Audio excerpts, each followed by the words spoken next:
how to enable or disable the number keys on the keyboard on the Samsung Galaxy S25 series. First, tap on the home button to return back to the home screen.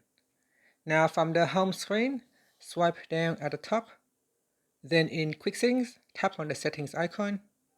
Next, we then scroll down. And in here, tap on General, Management. After that, we then scroll down. And in here, tap on Samsung Keyboard Settings.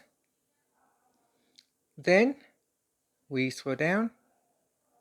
And here, we're going to tap on Layout. At the top here, tap on Number Keys. Tap on the toggle button to switch it off or turn it on. So that is the number key row on top of the letters. So you can turn it on or switch it off. Now by switching it off, you have more screen space. Now if you turn on alternative characters, you can also touch and hold on one of the keys to use the number character like that. And that's it. Finally, you can tap on the home button to return back to the home screen.